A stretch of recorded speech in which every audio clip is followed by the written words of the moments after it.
नमस्कार साथियों। Corona virus आज सिर्फ भारत देश में ही नहीं, पूरी दुनिया में एक गंभीर समस्या बना हुआ है। आज इसका इलाज बहुत कम मिल पा रहा है। तरह तरह की दवाइयाँ इतनी कारगर नहीं हो रही है, जबकि भारत देश में कुछ हॉस्पिटलों में, जैसे जयपुर में सवाई माधो सिंह हॉस्पिटल में, डॉक्टरों द्वारा ये सूचना दी गई है कि उनके द्वारा इस बीमारी का इलाज ढूंढ लिया गया है। हमारे भारत देश के लिए ये बहुत ही खुशी की बात है। आज हिंदुस्तान में एक्यूप्रेशर के क्षेत्र में, जहां आज अगर बात की जाए मेडिसिन होम्योपैथिक या एलोपैथिक, जिसमें ला इलाज बीमारियों का इलाज नहीं है, वो एक्यूप्रेशर में संभव है। तो ऐसे में कोरोना वायरस का इलाज भी एक्यूप्रेशर में संभव है। जरूरत है सही तरीके से समझकर इसका उपचार करना।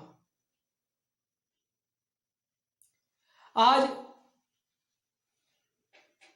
इसका जो उपचार के प्रोटोकॉल है, इलाहाबाद संस्थान एस्पस संस्थान के द्वारा,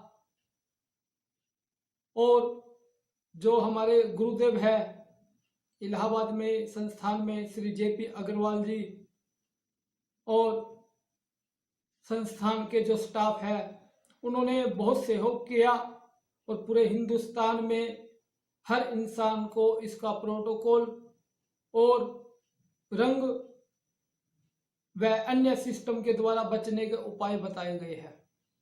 हम शुक्रगुजार हैं, उन्होंने इस दुख की घड़ी में देश का साथ दिया। लेकिन हम इस समस्या को समझते हुए, जो पिछले 2-3 दिनों से हम विचार विमर्श कर रहे थे कि कुछ एक पॉइंट देने के साथ इसका और समाधान क्या होना चाहिए, हमने इस पर गहन निरीक्षण करते आ रहे थे। और आज दोबारा हमने जयपुर की जो हॉस्पिटल की जो न्यूज थी वो गूगल पर पढ़ रहे थे। हमने इसके अंदर एक प्रोटोकॉल और नया जोड़ा है। अगर उस प्रोटोकॉल का रिजल्ट बहुत बढ़िया रहता है, तो मेरी ये सोच है कि कोरोना वायरस ही नहीं, इससे संबंधित अन्य खतरनाक अगर कुछ और भी तकलीफ है शरीर में, वो भी बाहर आ सकती है। तो जो प्रोटोकॉल हमने सोचा, विचार किया, जो दिमाग में चल रहा था 2-3 दिनों से, और जस्ट हमने आज एक्सपेरिमेंट किया है एक मरीज के ऊपर। अभी 10 मिनट पहले हमने इस पर रिसर्च किया है। खुद उनकी शरीर पर, जो पिछले कई वर्षों से सांस की तकलीफ से परेशान थे और टाइफाइड बुखार भी चल रही थी कई सालों से, जिसका इलाज एक्यूप्रेशर से करने के बाद काफी रिलीफ था। जिस प्रकार बताया जा रहा है, कोरोना वायरस श्वास नली के द्वारा अंदर जाकर ये बीच में इन्फेक्शन पैदा करता है और रोगी को सांस लेने में दिक्कत होती है। तो जो प्रोटोकॉल हमारे दिमाग में चल रहा था, हमने उसी प्रोटोकॉल को क्यों चुना इस चीज के लिए? तो ये एक तरह का इन्फेक्शन से संबंधित उपचार है। शरीर में जब इन्फेक्शन आता है या इन्फेक्शन होकर कोई तकलीफ आती है, तो उसका उपचार मैं उस प्रोटोकॉल से किया। सबसे पहले, आज भी याद है, 3 साल पहले की बात है, एक महिला जिसको पहले बुखार होती थी और बुखार बाद में ठीक हो गई, लेकिन उसके बाद पैरों में दर्द शुरू हो गया।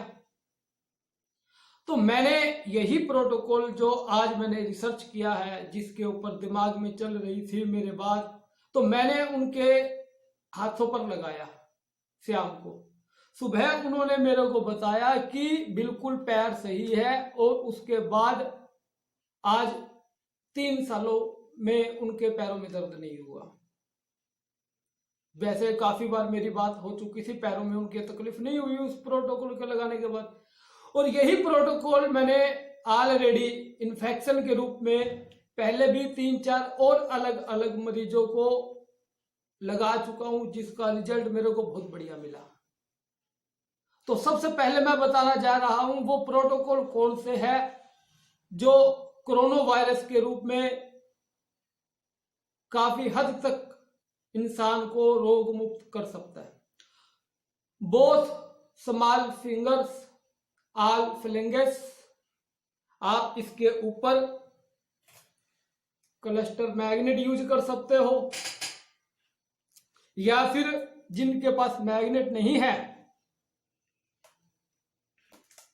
तो वो इस प्रकार 5 दाने मेथी के इस प्रकार लगाकर दोनों हाथों पर जो स्मॉल फिंगर्स है उसके ऊपर इस प्रकार आपको लगाना है।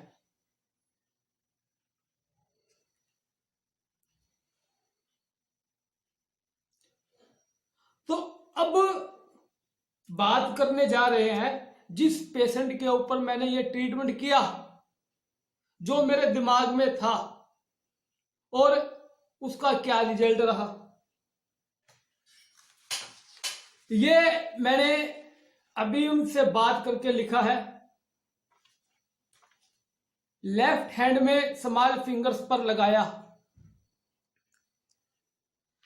ये लेफ्ट हैंड स्मॉल फिंगर्स, सबसे ऊपर वाला जो लगाया फ्लैंगस पर, बात फ्लैंगस पर, उस पर क्या लगा भी, सिर पे, वो सीधे हाथ वाला है वो, ठीक है ना, सीधे हाथ पर जो था वही था। ये छाती में लगा, छाती में क्या लगा, बुखार निकलती हुई लगी, सांस लेने में आसानी हुई, ठीक है। उसके बाद पित्त ज्वाइंट फ्लैंगस पर जो लगाया वो कहाँ लगा, छाती में, बुखार निकलती हुई लगी, ठीक है। और तीसरे नंबर का जो था वो अपने कफ फ्लैंगस वाला, ये कहाँ, सिर में लगा, सिर में, बुखार निकलती हुई लगी, सांस लेने में आसानी हुई, ठीक है। तो अब इसके बाद राइट हैंड बात फ्लैंगस का जो लगाया सबसे ऊपर वाला, ये कहाँ, सिर में लगा, सिर में, बुखार निकलती हुई लगी, ठीक है। पित्त फ्लैंगस के ऊपर ये कहाँ लगा, छाती में, बुखार निकलती हुई लगी। कफ फ्लैंगस पर जो है ये कहाँ लगा, छाती में, बुखार निकलती हुई लगी। तो साथियों, आपने देखा, मैं इतना जरूर बताना चाहूंगा, सबसे पहले हिंदुस्तान के अंदर मैं इतना कोई बहुत बड़ा साइंटिस्ट नहीं हूं जो तुरंत दिमाग में आया मैंने इतना वो कर दिया। हालांकि ये बात जरूर है, पिछले 20 सालों से मैं एजुकेशन लाइन में रिसर्च करता रहा हूँ, काम करता रहा हूँ, और अब पिछले कुछ वर्षों से एक्यूप्रेशर के क्षेत्र में, मेडिकल के क्षेत्र में काम करता रहा हूँ। इतना बड़ा साइंटिस्ट नहीं हूँ, लेकिन मेरा दिमाग जो पिछले 20 वर्षों से कंटिन्यू था, आज भी चलता रहा, और नए नए प्रोटोकॉल, नई नई बीमारियां जो पेशेंट आते हैं उनके ऊपर देखना, रिजल्ट निकालना, ये मेरा काम है।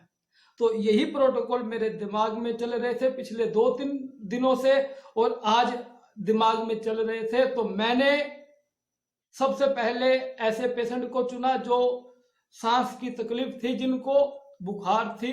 तो इनका जब रिजल्ट निकाला गया कि हमारे शरीर के अंदर एक श्वास नली में जाकर जो छाती के अंदर बुखार जम जाती है, वहां रिजल्ट मिल रहा है हमें। बुखार भी निकल रही है और सांस लेने में जो दिक्कत थी उसमें भी आराम आ रहा है। तो मेरी ये सोच है कि अगर इन दोनों फिंगर्स के ऊपर ये प्रोटोकॉल हम अप्लाई करेंगे तो इससे काफी हद तक श्वास नली में जो तकलीफ है, जो कोरोना वायरस का अटैक है, उसमें हेल्प मिल सकती है। धन्यवाद साथियों।